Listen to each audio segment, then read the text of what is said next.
Really good teachers-based activities with their kids really don't just open up the world to let the kids do anything. There's sort of a hidden structure, and the kinds of tools you put out for kids to work with actually sort of guide the way they are able to inquire and build and communicate their ideas.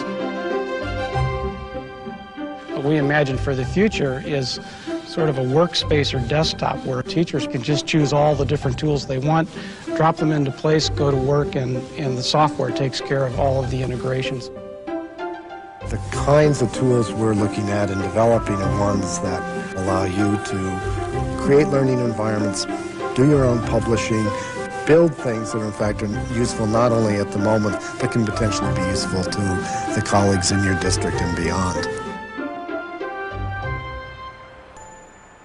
Peter? Hi. Hi. Listen, I am totally stumped. I have this great unit on growth and nature, but I'm having a heck of a time really driving the point home. What are you looking for exactly? Well, I've got some great observation experiments, and I've got some great background material on cell growth, but... You're just not sure how to open the lesson. Yes, that's it. That's exactly it. That's my problem. You're in luck. I came across some really good time-lapse stuff last week. Worked great with my kids. Here, I'll send you Cyberlink. They've got a whole series of shots like, well, like this one. Just browse through. You can choose the ones you like. This is perfect. Thank you so much, Peter. Listen, I'll see you next week at the district meeting. I'll be there. See ya.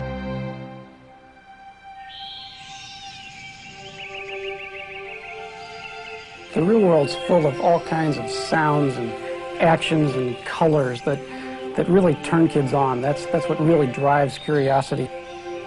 If in the future we had really powerful mobile devices that would help kids collect those images and sounds and work with them, we'd have a kind of opportunity for learning that we've never had before.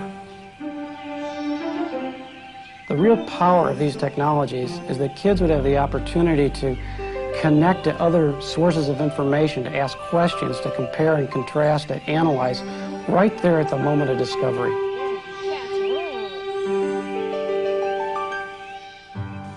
When kids get back to the classroom, they'll be able to share their experiences through powerful multimedia presentations that really capture the dynamics of the experience they had in the field. They can get their ideas together on their own personal desktops, but then distribute their work anywhere in the school or even to remote locations. You know, with a little editing, I could use this footage in our diorama here at the park. What do you think, you guys? Absolutely. Great. When we had a very small information space, it was practical to think about people going through and indexing at least what they thought were the big ideas of the key concepts. Now, where the information space is literally global and includes not just text, but images and sounds, the models we've used in the past to do our searches simply aren't adequate. So the notion is to develop tools that make it easier and easier to navigate with purpose through that sea of information. Tools that are smart enough, intelligent enough to be sensitive to context.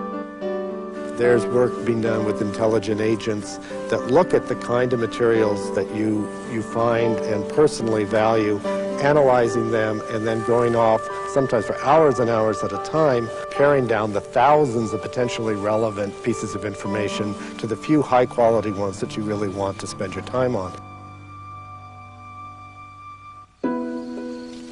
O dear Father, it is thy business that I go about. No blown ambition doth our arms incite, but love, dear love, and our aged father's right. So now, in spite of the fact that he kicked her out of the family, Cordelia remains loyal to her father and doesn't stop loving him. Now listen, I put these 3 clips on the bulletin board if you like. Great educators challenge their students with big ideas. Ideas that have to be thought about and researched over long periods of time. Real advantage to anywhere, anytime computing the way we're thinking about it is that no matter where students were, they'd be able to get back to their own personal desktop and continue working on that project, on that big idea. The tools that we imagine for the future are really based on the technologies that we have today. Our responsibility is to make sure that every kid in every kind of school has access to these kinds of tools, not just to enable them to find more data, but to gain real knowledge and to learn how to solve real-world problems.